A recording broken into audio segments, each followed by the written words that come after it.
Is that Big Ben? Yes. And we're live. Good morning, everybody. It's February the 23rd at 9:01. I would like to open the meeting and call us to order. I think everybody is present here. Are there any additions or amendments to the agenda? None noted. Can I have somebody to adopt the agenda, please? I'll adopt it. Second it.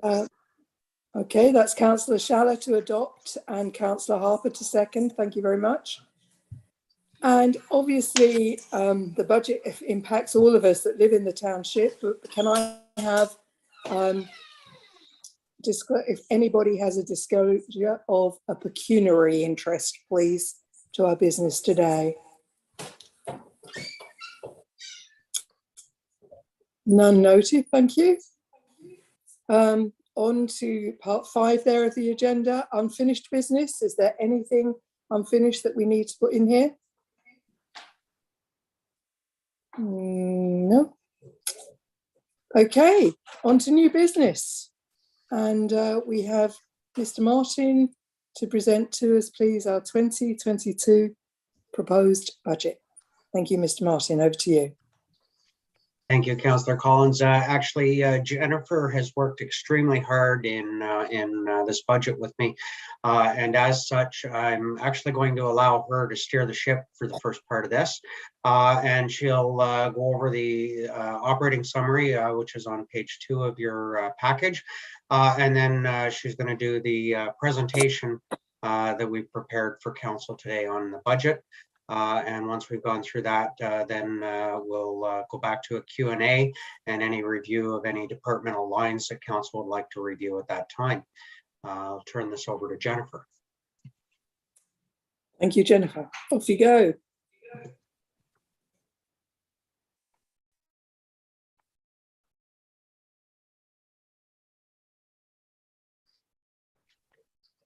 Jennifer, you're muted, I believe. Shoot, sorry about that.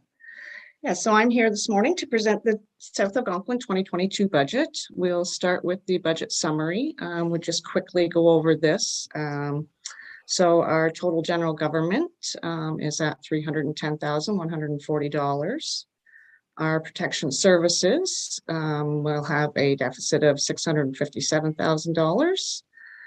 Our transportation services will also have a deficit of $877,620. Our environmental services is a deficit of $309,240. Health services also a deficit at $15,410. Social services is a deficit of $677,000. And recreation and cultural services at $230,000. And lastly, our planning department has a deficit of $46,420. So in total, the municipal taxation required to fund this budget is $2,504,180. And I think that we will quickly jump into the presentation, the PowerPoint presentation, if we could, Brian.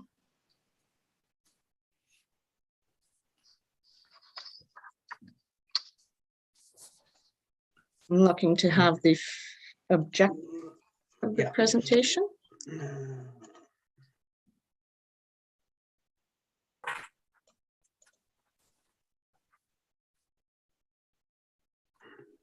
Just give me 1 second. Sorry, Jen.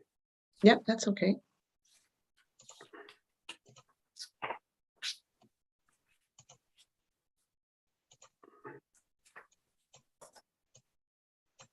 Okay, so this will be the presentation for the 2022 budget. A mouthful. I'll go to the next slide.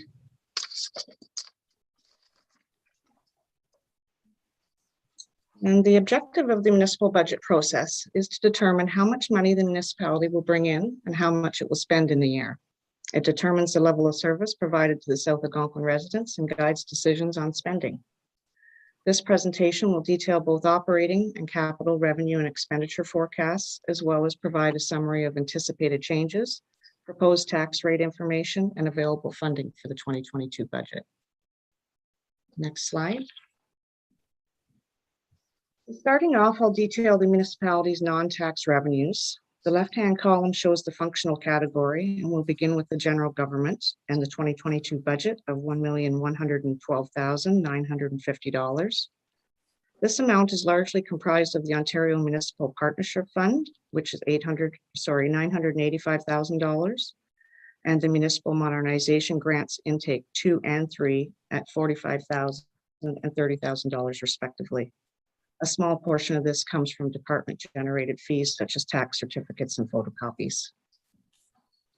Looking at protection, the 2022 budget includes fire department cost recovery from accident scene attendants, Ministry of Natural Resource and Forestry fire agreement funds, as well as building permit revenues, and this makes up a total of $44,600. Looking to transportation, the 2022 budget for non-tax revenue is $286,400. This includes $69,000 from gas tax funds and $119,000 from the Ontario Community Infrastructure Fund, and also the Northern Ontario Resource Development Support Fund of $94,727. Moving down to the environmental revenues. These include tipping fees and reimbursement programs such as the electronic products, the metal recycling, product care, and automotive materials programs.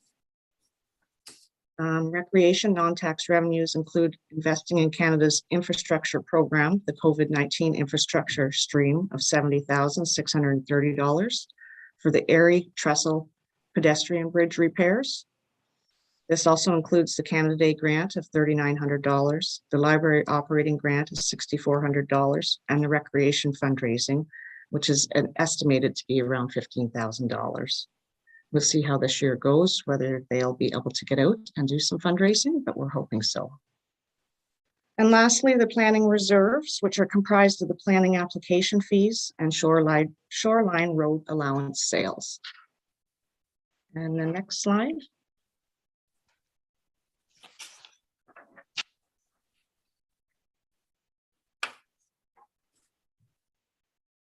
Could I have the next slide, Brian? Jen, you didn't comment on the health and the social services line on the previous slide. Okay, yes, sorry, I did miss that. So that amount, $36,200, is mainly composed of rent from EMS and the medical center. It's also a cost recovery revenue line for expenses for EMS, such as hydro and heat and any repairs that may happen. So it's not a huge revenue, but it is some. Okay, moving now to the partnership funds. This slide reviews our partnership funds from the provincial and federal levels of government. The Ontario Municipal Partnership Fund has decreased from 2021 by $3,900 and will be used to fund our operating expenditures. The court security grant is a small credit we receive from the Ministry of Finance, and this helps supplement our policing costs.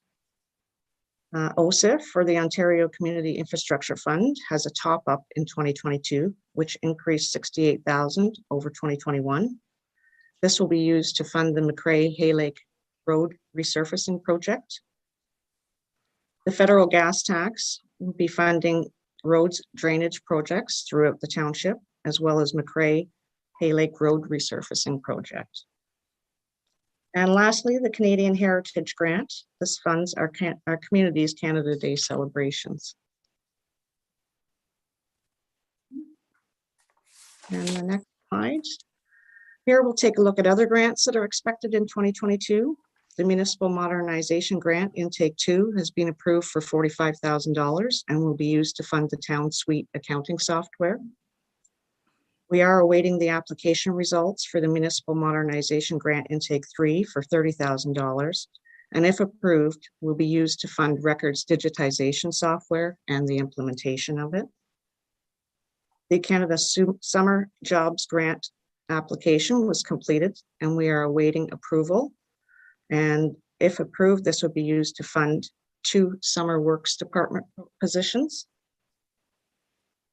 The next grant is the Northern Ontario Resource Development Grant, which has been approved and will be transferred to reserves to fund the Hay Creek Road reconstruction project at a future date. This is a 5-year agreement that will bring the municipality approximately $473,000. I believe Dave will be speaking a little bit to this at a later slide. Continuing on, we have the library operating and pay equity grants. This will help fund the library operating expenses. And the Investing in Canada's Infrastructure program will be used to fund the Erie Pedestrian Trestle Bridge project. In total, we'll receive $100,000 from this grant. On to our operating expenses. As we've all noticed, the cost of nearly everything has risen. COVID-19 impacts are driving the highest inflation rate seen since 1991. In December, the inflation rate was 4.8%, up from 1% in January of 2021. And currently, we're sitting at 5.1%. This has impacted our budget and can be seen through the increased cost of goods, everything from fuel to supplies to levy supports. Our insurance premium has increased 6.9%, up from $70,000 in 2021 to $75,000 in 2022. And unfortunately, we're not unique in this increase of premium costs as it's been seen industry-wide. There has been a cost of living adjustment equal to 3.7% for council and staff based on Canada's July 2021 CPI and inflation rate data. And that was guided from our human resources policy passed September 1st, 2021. This increase in wages will also accommodate staff wage grid step increases. Moving on to the District of Nipissing Social Services Administration Board. They provide our community with EMS daycare resource center services, and we'll see a 3.8% increase to the 2022 levy. The annual levy is now set to $551,990. We did see a small decrease in the levy requirements for the Municipal Property Assessment Corporation, or MPAC, and the Ministry of Finance policing costs have also decreased slightly. And to our next slide. Okay, so at the top, as mentioned earlier, the OP costs have decreased by almost $2,700. The Renfrew County Health Unit levy has remained the same. And as you can see, the District of Nipissing Social Services Administration Board drove the overall increase in 2022 with a $20,000 increase. And this has been said to be due to increased operating expenditures, as we are all seeing that. Castle Home has a small increase of only $271. And MPAC came back lower with a $234 decrease. So in total, the levies paid for services provided represent approximately 30% of the municipality's operating expenses, and this remains unchanged from 2021. And on to the next slide. This is to do with our library operating budget. We do have Charlene Alexander, the head librarian for the Township of South Algonquin Libraries, and she's here today to go over the library budget and answer any questions council may have. So I'll let you go ahead with this slide, Charlene. Hi, thank you everyone for having me here. Excuse me. We would like to do a 2-year pilot project where we increase service hours by 4 hours per week per branch. We would like to do this in response to, we've had to adapt services to include curbside. We've added a web OPAC, which is an online searchable database, and we've increased our online presence. We've also had an increased demand for printing services from patrons and from community members at large and some tourists. And with this, it's caused increased administration and cleaning tasks as well. So as we move to reopen to in-person services, we anticipate to have an increased demand in overall services.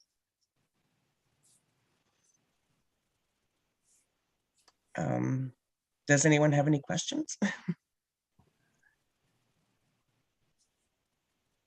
Charlene, Richard here. Hi. When those extra hours, Mm-hmm. when do you anticipate using those? Like what dates, or is it an extension of one day, or how do you?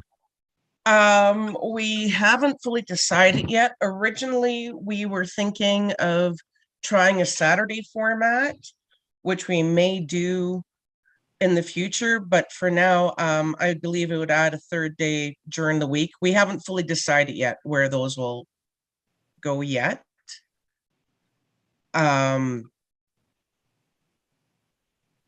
Yeah. Okay. Also, one other question, Sure. likely regarding to overall service. I see people parked in various locations around the community. Mm-hmm. I guess they're trying to get internet.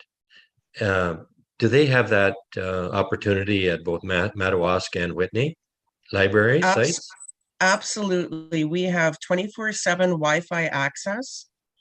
It is password protected, but we have the passwords actually listed on our doors. So if someone comes in after hours, all they need to do is look at the information on the door, and the password, the login and password are available. Okay. Okay. Thank you. That's all I have. Thank you. Charlene, it's Councillor Bongo here. Hi. Hi there. With the extra 4 hours, so you're looking at potentially a third day that you'd be open. You had mentioned a Saturday. Would those 4 hours be programming time, like public front-facing time, or would part of those 4 hours be like behind the scenes cleaning time? Because you had spoken about how you just need a little bit more time to clean up and to prepare for the in-person contacts. No, these would be 4 hours open service hours to the public. Okay, super. Mm-hmm.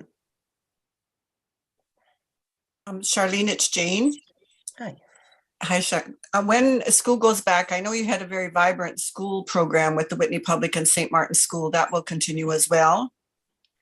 We would like to resume that at some point. For now, once we go back to in-person service, our capacity limits can raise, but we still have to maintain a 2-meter distance within the library. So that would prevent a school visit, because we just don't have that kind of space to accommodate a whole class and keep that distance. I guess I was sort of indicating post-COVID. Oh, sorry. Yes, absolutely. Post-COVID, Okay. absolutely. Okay, great. Thank you. You're welcome. Does anyone else have any more questions for Charlene? Okay, thank you, Charlene. That was excellent, and I look forward to definitely a third day at the library. It's difficult to remember the two, but adding a third, hey, that makes it easy to report into the library. Thank you. Yes, thank you so much for having me. Can we continue now, please, Jen, to the capital? Yes, thanks, Charlene, for that. Okay, so this slide will detail the proposed capital spending for the 2022 budget. Our largest capital expenditure this year will be the Town Suite accounting software, as we presented to Council in 2021. The implementation schedule will keep staff busy throughout the spring and summer, with a fully functioning system anticipated for early fall. This project will be funded primarily with provincial grant funding and a $5,000 municipal contribution. Following suit with finding efficiencies and modernizing the administrative processes, we come to our next capital item, the file hold digitization software for $40,000. This software is meant to help staff manage electronic documents and their life cycle. It will give the ability to securely manage paper or electronic documents from creation to archiving to disposal. Currently, we have a very small storage vault at the municipal office, and it's quickly filling to its brim. The municipal modernization program grant intake 3 will provide $30,000 of funding with a $10,000 municipal investment. And to recap, we're still awaiting official approval for that from the province. The next item is the HVAC office renovation for $25,000. This is a project carried forward from the 2021 budget and will include an upgrade to the furnace and HVAC system located in the municipal office in Whitney. Next, you'll see the fire department dry hydrant installation, which is brought forward from 2021 to be completed in 2022. And it's my understanding that the locations have been selected and we're just waiting on the snow to go so we can get started. And although it is not listed here, the fire department has also requested $5,000 to construct a porch at the Madawaska Fire Hall. Moving down, the Erie Trestle Pedestrian Bridge Rehabilitation Project is expected to be completed this spring and funded by the Investing in Canada's Infrastructure Program grant, as well as a reserve transfer. The Glary Lake Park Privy, or the outhouse, and the park benches are being brought forward from the 2021 budget for completion this year.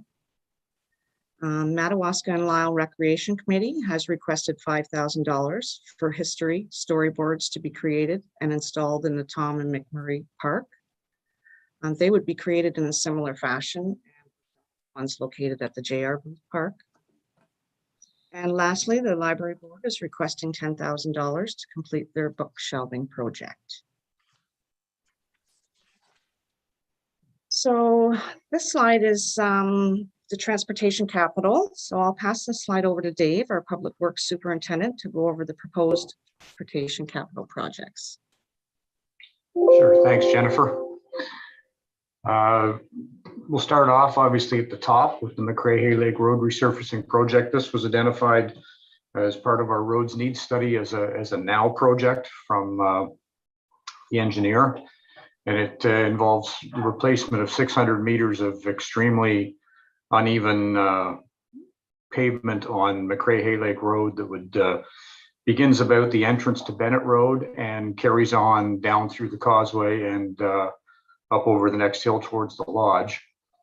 Included in this would be either the replacement or the relining of the culvert under the causeway that failed in 2012, causing damage to vehicles and quite a lot of damage to the roadway. So we've had, at this point, we've reached out for some engineering costs, and we're trying to get some feedback on as to whether that culvert can be lined or not. So that is a budget that would allow us to replace that culvert using a combination of subcontracted work and township forces to create the bypass and as it was designed by the engineer when we get that far. The next project would be carrying on with the road and drainage improvements that we've done for several years. Dave, yes. Before we get there, I don't know whether we're allowed to ask questions at various stages here, but I'm just wondering, your 600 meters that you talked about, is that in relation to where the sign is now, near where the old dump was? You mean the rough road sign? Yes. Yes, it's that section exactly. Well, we all know where it is when you drive down it. Okay. It starts kind of just past Bennett Road or the old landing road, depending on how you remember it, and then would carry on through the causeway and up through to the other side at the far end. I'm just wondering, I thought it was halfway between where the old dump was and Bennett Road, the 600 meter sign. And I guess what I'm thinking of is a lot of the road from the highway in, with exception of maybe the settling of the culvert at the bottom of the first hill, the rest of the road is fairly good. But the section between the dump, and I sent you, actually I sent you a message here 2 or 3 weeks ago or whenever it was, regarding a bump sign I thought was necessary just past where the Skidoo Trail crosses And I'm wondering if it wouldn't be worth it to look at that. I think it'd be 200 or 300 meters of additional work there, which may only require a couple of frost heaves to be dug out. And if that was all included, basically the road would be good to go for a long period of time. And to me, would make sense, but I'm just wondering what your thoughts are. Well, we'd be getting some input back from the engineer if we, engage them for this project. And I think once we discover if this culvert can be lined, it would certainly free up a lot of funds to do some additional work, under this budget. So it's a maybe at the moment, and we're hoping to get them in when the weather breaks here to give us a definitive answer if that culvert can be simply lined and, give us sort of a 15 to 20 year life extension on it. Well, I guess, again, I would say possibly council, maybe if you could get a price on the extension of, if the 600-meter sign is your indicator there as to where it starts, rough road. If you looked at back this way, as I'm suggesting, and maybe bring it to council what you think it might cost and what the exact distance would be, I just think it would just make Councillor Scheller, can we bring this back to a roads committee meeting, please, and allow the budget meeting to go ahead with the proposal of the 200 and then the finer details brought back to a roads committee meeting, please. Thank you. Could you continue, Mr. Gatley? Thank you. Yeah, that was the intention as this project develops, to bring it to asset management meeting. Wonderful, thank you. Just carrying on with road and drainage improvements, that's something we've seen for quite a few years now, and targeting some of the more serious problems that arise, collapsed culverts and drainage issues in narrow roads.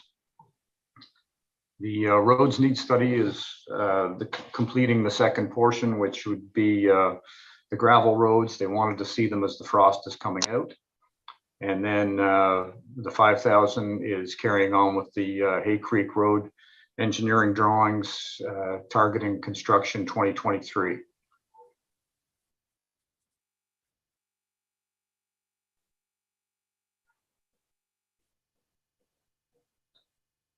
Okay, thank you. Does anyone else have a general question of Dave there, please? I thought we weren't allowed to ask questions. Generalised questions, not specific questions. I think Councillor Scheller is the... Well, isn't the budget and the budget items related to specific items that we're looking at here? What's the point of a general question if we can't ask the specific question? I think we need to direct this to a asset management committee meeting. And yes, I agree with you. Questions need to be asked, but the wrong forum, I think, here.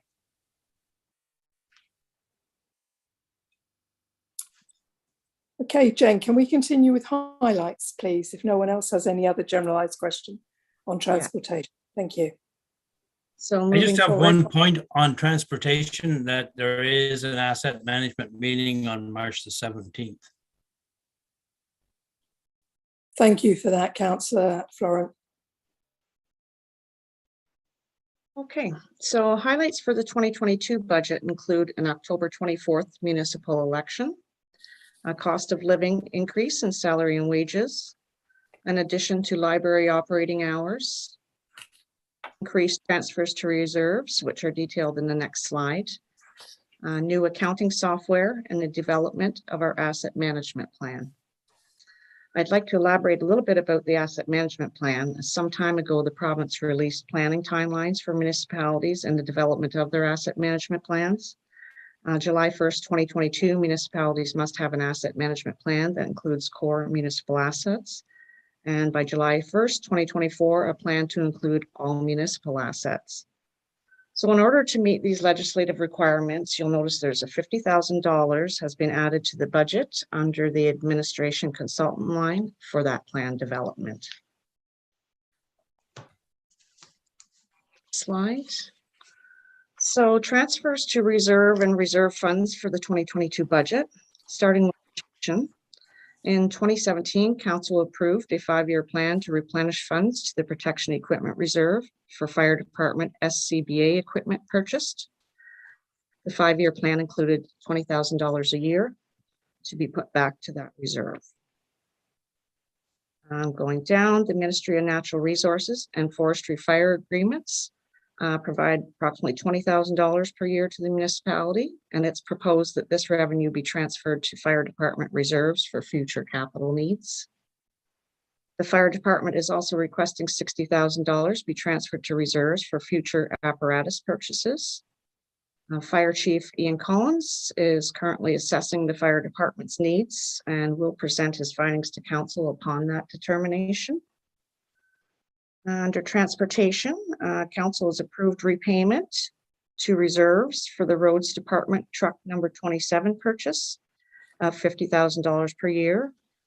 The 2022 proposed reserve transfer will fulfill that obligation. And as discussed earlier, the Northern Ontario Resource Development Support Fund will be transferred to the roads reserves for future road reconstruction of the Hay Creek Road.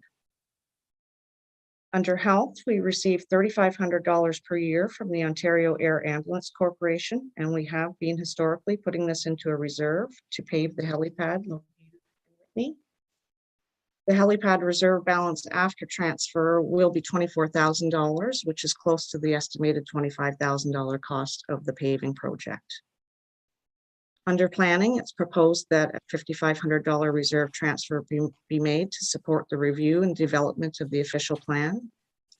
As well, will be coming up for review in the next couple of years, and it's estimated that these processes could cost $50,000 and $30,000 respectively. So in total, we would be asking to transfer $253,727 to reserves for 2022. Our next slide, these are the proposed transfers from reserves into the 2022 budget. I'm just going down them quickly. $15,000 to fund the October election. $25,000 is a carry through from 2021 for the HVAC office renovations. Our largest transfer will be the Town Suite accounting software at $254,000. $57,000 is a carry through from 2021 for fire department dry hydrants.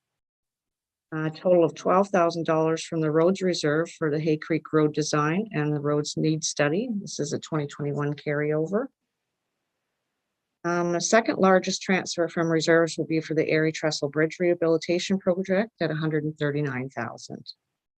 And we'll also be carrying forward $46,000 for the Glary Lake Park Privy and the community benches.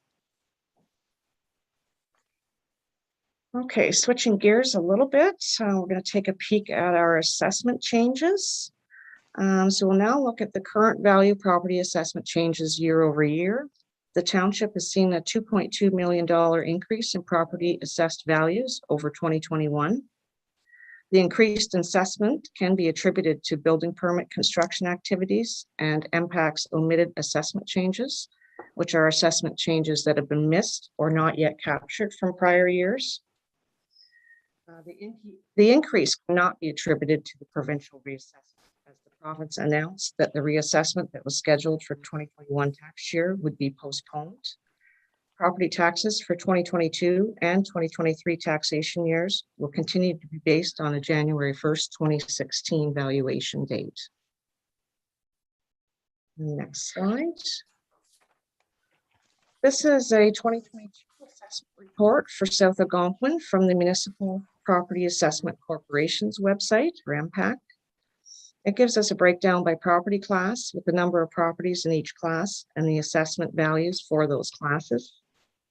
Our largest tax class continues to be the residential class with just under $249 million, or 88.91% of total assessed values. Okay, next slide.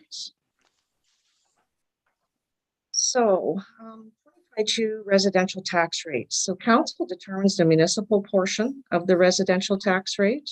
and the province sets the education portion of the tax rate. And all other property tax classes are determined as a ratio to the residential rate.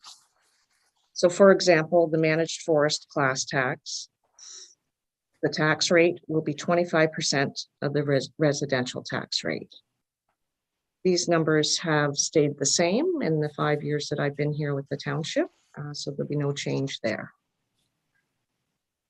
And our next slide. This slide displays the impact of the 1% municipal tax rate increase, as well as impacts of the provincial education tax rate. So we can see a property with an assessed value of $150,000.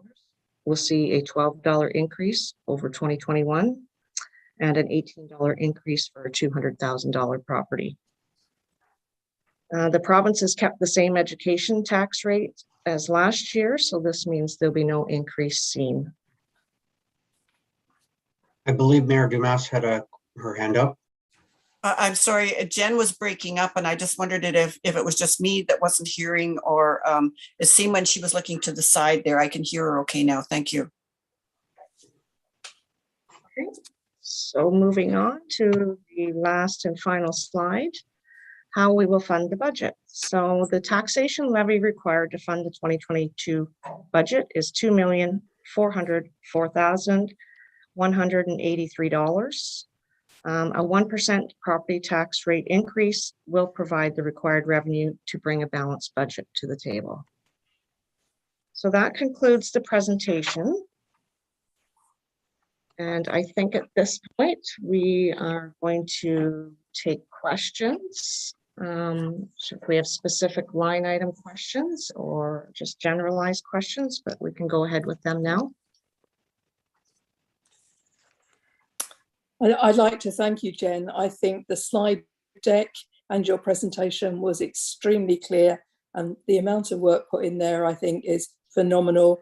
And only someone who manages figures knows how much work there. So thank you so much for doing that. Really appreciate your time and effort and presentation skills. It was excellent. Thank you. Can we open the floor now? You have the full budget in front of you. If there are any line by line, if you can tell us the page number that you have and the line, if there's any one specific area that anyone needs to question while we have Jen still on the line. So anyone? Councillor Florent. Okay, go ahead, Councillor Florent, please. It's not a line item, but it's under the protection, and it's concerning the fire department for apparatus costs that could come up that's not included in the budget. Now, I understand we can still add just by a bylaw, council can do that and to buy a new apparatus or something of that nature. But because this is an election year, at a certain point we become lame duck and we cannot do that. So it's just a reminder to the chief that if we are going to go ahead with purchase of apparatus, that we have to do it sooner rather than later in this election year.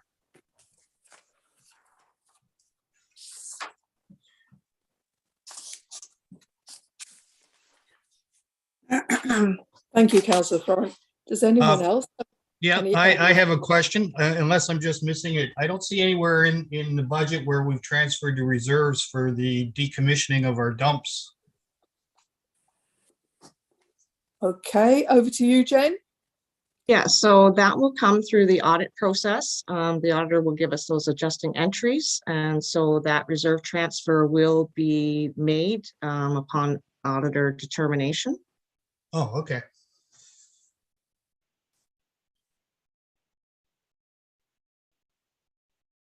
Councillor Bongo. Please go ahead, Councillor Bongo. Okay, sure. Thank you. Thank you to Jennifer and Brian. I had emailed some questions and you answered them very well. I was just curious, can we expect the full 16-page budget on the website available to the public? Certainly, Councillor Bongo, if it is a public document, And certainly we can append that to the website without much difficulty, so that the line by line is available for those that wish to take the time to review where the tax dollars are being allocated for the current year. Super, thanks. I have a additional question to that. Would Brian, would be now as a draft or after it's passed as a formal document? I would leave it until council has made a formal finalization of determination to present that so that any changes and amendments that have been made by council will have been duly noted in the final presentation when we present it to put it on the public on the website for the public to take home. Good. Jen, it's Richard. Yep. Thank you for offering to take questions. I didn't realize there was going to be such an opportunity. Anyway, I'm just wondering about the election costs. I believe annually, we've tried to budget to cover the cost for this season. Am I correct? And is that the case? Will it be 15,000 coming out this year? Or what? And was it a $60,000 election cost? Yeah, so you are correct in that we will be pulling that $15,000 from the election reserve, in which we have been putting into over the last years. Because this is election year, we wouldn't contribute to that reserve as we've pulled from it. But next year we will continue on with that process for each year, building that reserve for the 4-year election dates. Okay, thank you very much. Now, another question I have is on the line item under same page, administration insurance. I noticed there's quite an increase, but what is that? So we have a new insurance company this year, and they have a bit of a different breakdown on how they've decided that the premiums would be based upon. We will be reviewing that with them. Hopefully early this year, they'll be doing an assessment of the municipalities' assets. So yes, just in general, insurance did go up 6.9%. So each insurance line item that you'll see throughout the budget has had an increase to it. Okay, another question I have is on the following page of the revenues. It seems like the fire department, right at the top of the page, the department fees, there's quite an increase. The actual last year was quite a bit more than budgeting, and I'm just wondering what that was. So the bulk of this was a cost recovery for fire department accident scene attendance. This number is a bit skewed in that we did a cost recovery from MTO for a joint two municipalities, both attended an accident scene in the Algonquin Park, and so that was the Algonquin Highlands. So our municipality claimed the full amount. So approximately, I believe it was around $3,400 it did end up being paid to Algonquin Highlands. So it's a bit skewed because of that number, as well as I believe the Whitney Fire Department fundraising dollars purchased a new pump. And so the revenues that we had to bring in those revenues somehow into our budget, and the fire department fees line revenue was where we had placed that. Okay, thank you. And thank you for the work you've done here. I did try to reach you to have these questions answered, but I wasn't able to get in touch. So anyway, thank you very much. Oh, very I have nice. one other question for Dave Gatley or possibly yourself. Dave Gatley, Dave, you mentioned that, or it was mentioned here that the work for the fire hydrants was going to start. Can you tell me when you plan on doing this? We received permission from the MNRF sort of late fall for the 3 locations. And the only condition they've given us is there would be no in-water work permitted between March 15th and July 15th. So we would have to undertake it right after July 15th or prior. I'm not thinking we'll get started before the July 15th date at this point. But That was going to be my concern, because I'm well aware of the working in water policies, and I thought I heard where we were going to start first thing in the spring. So anyway, good, because I certainly don't want us to get in trouble with such work. So anyway, thank you. I believe Mayor Dumas has her hand up there. Thank you, Brian, and through you, Chair. This was in the broad presentation on levies for service, and Jen made the comment rightly so that the cost to social services, the District of Nipissing Social Services Administration Board, I think was the highest increase in levies that we've had. And I'd just like to give council a heads up in that there is a great re-looking by the provincial government at social services, being Ontario Works, housing, all those services that we pay through our levy to DSAP. And just giving council and administration, and I'm sure you're aware of it, that I think that DSAP is a very forward-thinking organization, and certainly is very fiscally aware of the levies that they put onto every municipality in their district area that they serve.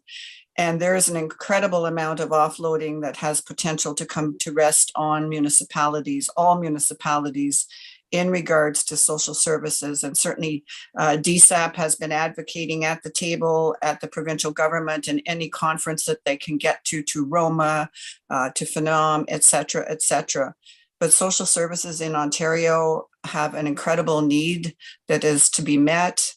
And dollars are trying to be rearranged, but down the road, I know everybody, municipal council and staff will be watching this, but there's a lot of work that needs to be done in social services in Ontario. We've seen that through COVID with homelessness, with rough camping, with Ontario Works programs being diminished, and gains that were being made in North Bay with our DSAP were being made for retraining, et cetera. Pre-COVID was very positive, but 2 years or more of COVID has certainly impacted on the most vulnerable in our communities. So just want to give you a heads up, and I know you'll be watching that very closely, but the offloading by the province, I think, will be quite substantial in the next few years to municipalities. So that's just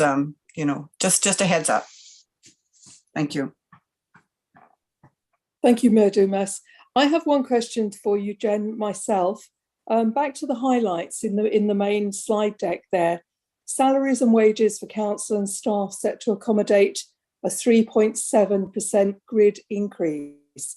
Does this include all of our staff? Does it include our guys that actually operate the rink? Does it include wage increase for our summer students? Does it also include honorariums and our volunteer fire department? When you say wages for council and staff, does it include everybody, the 3.7%? Yes, this would encompass all employees. Thank you. That's wonderful. Thank you very much. Does anybody else have any other specific questions? Yeah, Jen, it's Councillor Rodnick. Go ahead, Bill, please. We have under administration, we have rental and leased agreements are increasing from 16,000 up to 62,000. That's under administration. Why a significant increase in our administration leases? Yeah, so this is incorporating our maintenance fees for the new town suite software. Brian and I had discussed as well that we, as we do not have the program up and running at this point, we will keep a close eye on that, but we will be looking to the company to have a refund perhaps, or not refund, but just not be charged for all of those fees. But that's roughly around $44,000 annually. Thank you. So that, all right.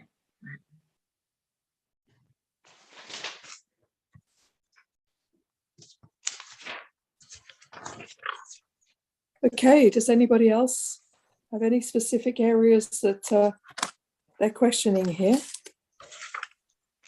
Mayor Dumas, you had your hand up? Sorry, I couldn't see you, Jane. Sorry. No, Go that's ahead, okay. I hope this is the appropriate place, and it's just a comment. And I had gone into the township office this week to do some signing of documents that were required my signature, and I had the opportunity just to pop into the council chambers and say hello to the two staff that were there doing the audit, our audit for South Algonquin, and Jen was in the room at the time. And I just asked them how it was going. And I have to relay to council and to all staff that participated in the budgeting process, but keep the books going to Jen to be documenting what we're doing. And they were very complimentary of the accuracy, of the detail of the work, of the supporting policies, administrative policies that were supporting the work that was being done through the finance department and with the staff working and contributing to the budget. So to Brian and Jen and the whole team at the office, I just want to relay that I think they were just so enthusiastic and so positive about the work that they were seeing reflected in our books, etc., that they were reviewing at the table and commented, as I say, on the administration policies that the township has. So just through you, Chair, and I hope on behalf of council, thank you to everyone for the great work. And it was such an honor to hear those words of praise on behalf of all staff. So thank you. Councillor Florent here. I'd like to second what the mayor says. Councillor Shala and I, we're the old man of the council, and we remember the days when all of this work that staff now does and does so handily, that went through council line by line for years. It was absolutely horrendous. I agree. My first budget meeting as a counselor for South Algonquin, I think it went till midnight from about, I don't know, 7 o'clock in the evening. We've come a long way for sure. Thank goodness. Joe, I would say, it's Richard, I wouldn't doubt that we had 4 or 5 meetings that were stretched out, as the mayor just indicated. So we certainly have, and I say thanks to the staff. As someone who looked at a lot of financial information from a lot of municipalities, I'd like to compliment them on their efforts too. Not only do they get answers back quickly, by having things so well organized too, they save us a pile of money in audit costs. Absolutely. Yeah. So resounding thank you, Jen, from everybody. Thank you. Can we move on to the next part of our agenda, or are we done? Over to you, Mr. Martin. Is there anything else that you need to bring to our attention here? No, I don't believe there is. Obviously, Chief Collins is going to work diligently with his senior management team in getting things reorganized and in bringing forward a proposal potentially for some type of requirements within the department When he has a report related to that prepared, we will certainly bring it back. And I am very cognizant and conscious of the fact that there is the potential for a lame duck council. We will ensure that we bring things forward expediently to hopefully negate any potential impacts that may be a direct result of a lame duck position given the election this year. I do want to thank all of council for the gracious comments they've made today towards all of staff. Certainly want to thank Jen for the amount of work that her and Dave put into making sure that the numbers made sense.